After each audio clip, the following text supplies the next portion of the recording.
ಸ್ಥಾನ ತನ್ನೆಲ್ಲ ಶಕ್ತಿಯನ್ನು ಮರೆತು ಕುಳಿತಿದ್ದಾಗ ನಾಸಿಕದ ಭಗೂರಿನಲ್ಲೊಂದು ಮಹಾ ಚೈತನ್ಯ ಜನ್ಮ ತಾಳಿತು.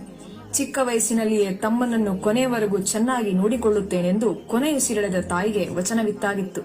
ಚಾಪೇಕರ್ ಸಹೋದರರ ಬಲಿದಾನವೆನ್ನುವುದು ಅಂತರಂಗದ ದೇಶಭಕ್ತಿಯ ಕಿಚ್ಚನ್ನು ದೇದೀಪ್ಯವಾಗಿ ಬೆಳಗತೊಡಗಿಸಿದಂತೆಲ್ಲ ಆ ಬೆಳಕು ಇಡೀ ವಿಶ್ವಕ್ಕೆ ಗೋಚರಿಸಲಾರಂಭಿಸಿತು.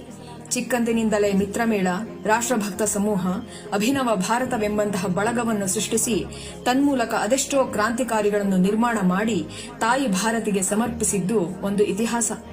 ಜಾಕ್ಸನ್ ಹಾಗೂ ರಾಯಣ್ಣಂತಹ ಪಾಪಿಗಳನ್ನು ಸಂಹರಿಸಿದ ಕ್ರಾಂತಿಕಾರಿಗಳಿಗೆ ಗುರುವಾಗಿದ್ದರು ಎನ್ನುವ ಕಾರಣಕ್ಕೆ ಕ್ಷುಲ್ಲಕ ಆಪಾದನೆಗಳಿಗೆ ಒಳಪಟ್ಟು ಕಾಲಾಪಾನಿ ಶಿಕ್ಷೆಯನ್ನು ನಗುನಗುತ್ತಾ ಸ್ವೀಕರಿಸಿದ ಆ ಧೀಮಂತ ಶಕ್ತಿಯನ್ನು ನಾವೆಲ್ಲೂ ನೋಡುವುದಕ್ಕೆ ಸಾಧ್ಯವೇ ಇಲ್ಲ.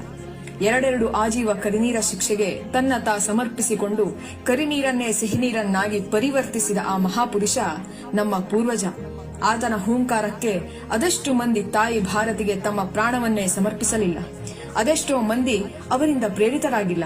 ತನ್ನದೆಲ್ಲವನ್ನೂ ಬದಿಗಿಟ್ಟು ತಾಯಿ ಭಾರತಿಯನ್ನು ದಾಸ್ಯದ ಸಂಕೋಲೆಯಿಂದ ಬಿಡುಗಡೆಗೊಳಿಸಲು ಆ ಜೀವ ಪಟ್ಟ ಪಾಡು ಅಷ್ಟಿಷ್ಟಲ್ಲ. ಚಿಲಕ, ಗಾಣ, ಲಾಠಿಯೇಟು, ಮಾನಸಿಕ ಹಿಂಸೆ ಅಯ್ಯೋ ಆತನನ್ನ ಬದುಕುಳಿಯುವಂತೆ ಮಾಡಿದ್ದು, ಮತ್ತದೇ ಹುಮ್ಮಸ್ಸಿನಿಂದ ಎದೆ ಸೆಟಿಸಿ ನಿಲ್ಲುವಂತೆ ಮಾಡಿದ್ದು ಅದೇ ತಾಯಿ ಭಾರತೀಯ ಯಶೋಗಾನ, ಅದೇ ಭಾರತೀಯ ಯುವ ತರುಣರ ಕೆಚ್ಚದೆ. ಕೊನೆಗೂ ಸ್ವಾತಂತ್ರ್ಯ ಬಂದೇ ಬಿಟ್ಟಿತು ಎನ್ನುವಾಗಲೇ ನಾವು ಅಂತಹ ಧೀರೋದ್ಧಾತನ ಕೈ ಹಿಡಿಯಲಿಲ್ಲ. ಅವರ ಕನಸಿನ ಕೂಸಾಗಿದ್ದ ಹಿಂದೂ ಮಹಾಸಭಾ ಪಕ್ಷವನ್ನು ಸೋಲಿಸಿದ್ದಲ್ಲದೆ ಇವತ್ತಿನ ಪಾಪಿ ಪಾಕಿಸ್ತಾನಕ್ಕೆ ಮುನ್ನುಡಿ ಬರೆದು ಅದೆಷ್ಟೋ ಭಗಿನಿಯರ ಮಾನಹಾನಕ್ಕೆ, ಅದೆಷ್ಟೋ ಹಿಂದೂಗಳ ಕಗ್ಗೊಲೆಗೆ ಪರೋಕ್ಷವಾಗಿ ಕಾರಣಭೂತರಾಗಿದ್ದು ನಾವೇ. ಗಾಂಧೀಜಿಯ ಸಾವನ್ನು ನೆಪವಾಗಿಸಿಕೊಂಡು ಇದೇ ಚಾಚಾ ನೆಹರು ಮಾಡಿದ ಹುಚ್ಚಾಟಕ್ಕೆ ನಾವು ಕುಣಿದು ಕಲ್ಲು ಬೀಸಿದೆವಲ್ಲ. ದೇಶಕ್ಕೆ ತನ್ನದೆಲ್ಲವನ್ನೂ ಕೊಟ್ಟವನಿಗೆ ದೇಶವಾಗಿದ್ದ ನಾವು ಕೊಟ್ಟದ್ದೇನು? ಆ ಮಹಾಚೇತನ ಬೇರಾರೂ ಅಲ್ಲ, ಅದೆಷ್ಟೋ ಮಹಾನ್ ಕೃತಿಗಳ ಮೂಲಕ, ಅಸ್ಖಲಿತ ಮಾತುಗಳ ಮೂಲಕ, ಕ್ರಾಂತಿ ಮಂತ್ರದ ಮೂಲಕ ಇಡೀ ದೇಶವನ್ನು ಬಡೆದೆಬ್ಬಿಸಿ ಕ್ರಾಂತಿಯ ಕಹಳೆಯನ್ನು ಊದಿದ ವಿನಾಯಕ್ ದಾಮೋದರ್ ಸಾವರ್ಕರ್.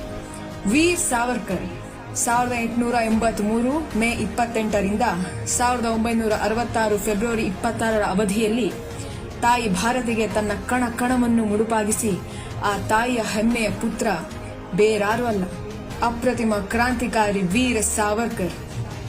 ಗುರುದೇವ, ಕ್ಷಮೆ ಇರಲಿ. ನಿನ್ನನ್ನು ನೋಯಿಸಿದೆವು, ನಿನ್ನದೆಂತಹ ಬದುಕು ಎಂಬುದು ಗೊತ್ತಿದ್ದೂ ಅವಮಾನಿಸಿದೆವು. ಮತ್ತೆ ನಮ್ಮೆಲ್ಲರನ್ನು ಕ್ರಾಂತಿಯ ಯಜ್ಞಕ್ಕೆ ಅರ್ಪಿಸಲು ಬಾ. ಮತ್ತದೇ ವೀರನ ಜನುಮ ಹೊಂದಿ ಕಂಬನಿಗರೆಯುತ್ತಿರುವೆವು ನಾವು ಮಾಡಿದ ಹೇಯ ಕೃತ್ಯಕ್ಕೆ. ಮತ್ತೆ ಮತ್ತೆ ಬೇಡುತ್ತಿರುವವು ನಿನ್ನ ಚರಣಗಳ ಸ್ಪರ್ಶಿಸಿ. ನಮ್ಮನ್ನ ಕ್ಷಮಿಸಿಬಿಡು.